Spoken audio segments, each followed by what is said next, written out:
Good morning students, I am MRK. Today next class 10th standard chapter 1 relation and functions example 1.4. Okay capital A என்ற set கொடுத்துருக்கு, capital B என்ற set கொடுத்துருக்கு.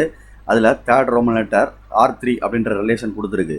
அது வந்து relation from A to பியான்னு கேட்டிருக்கு. R3யில் உள்ள எல்லா எலமெண்ட்டுமே ஏ கிராஸ் பியில் இருந்துச்சுன்னா அது ரிலேஷன், இல்லைன்னா ரிலேஷன் கிடையாது. அப்போ ஃபஸ்ட்டு வி கேன் ஃபைண்ட் என்ன கண்டுபிடிக்கணும் நாம அப்படின்னா, கண்டுபிடிக்கணும் கண்டிப்பாக ஏ கிராஸ் பி கண்டுபிடிச்சிடணும். அதை ஃபஸ்ட் ரோமன் லெட்டரில் கண்டுபிடிச்சிருக்கேன், அதை வச்சு யூஸ் பண்ணி செய்கிறேன். ஓகேயா? அப்போ அதை ஒரு பேப்பர் எழுதி வச்சுக்கிட்டாலும் சரி, இல்லை அந்த இதை ரீகால் பண்ணி பார்த்துக்கிட்டாலும் சரி. ஏ கிராஸ் பி கண்டுபிடிக்க இல்லை 3 எடுத்து இதில் கிராஸ் பண்ணியிருப்போம்ல, அப்போ 3,7 வந்திருக்கும் கண்டிப்பாக. 4,10 வந்திருக்கும் கண்டிப்பாக. 7,7 வந்திருக்கும் கண்டிப்பாக. 7,8 இந்த நம்பர் வந்திருக்காது. அதாவது கிவன் எடுத்து எழுதுகிறேன், அந்த ரிலேஷனை எழுதிடுறேன்டா தம்பி. நம்மளே பார்த்துடலாம். 3,7 4,10 கம்பல்சரியாக நம்ம ஏ கிராஸ் பி எழுதிட்டு ஆகணும். ஆனால் ஒரு சம்மில் வச்சுருக்கேன் நான். அதை இது ஹோல் சம்மு 5 மார்க் சம்மு நான் தனித்தனியாக பிரித்து போட்டிருக்கேன் டைமிங்காண்டி.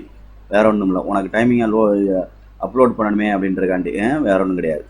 Okay right. இப்போ 3,7 இருக்கும்டா தம்பி. அதே மாதிரி 4,10 இருக்கும்டா. 7,7 இருக்கும்டா. ஆனால் 7,8 இது இருக்காது ஏ கிராஸ் பியில். நெக்ஸ்ட் வேறு எது இருக்காதான் பாரு. 8,11 8 இருக்கும். 11 எங்கே இருக்குது? பியில் இருக்காது. இதுவும் இருக்காது. 8,7 இருக்குமா? 8,7 ஓகே. 8,10 இருக்குமா? ஓகே. அப்போ நம்ம எழுதுகிறோம் அந்த எலமெண்ட்டை மட்டும். 7,8 அடுத்து 8,11 பிலாங்ஸ் டு R3. பட்னா ஆனால் இது ரெண்டுமே 7,8 8,11 does not belongs to A cross B அப்படின்னு அர்த்தம்.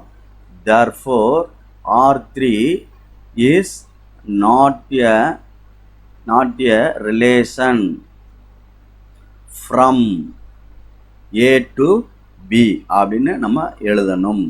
Okay students, thank you.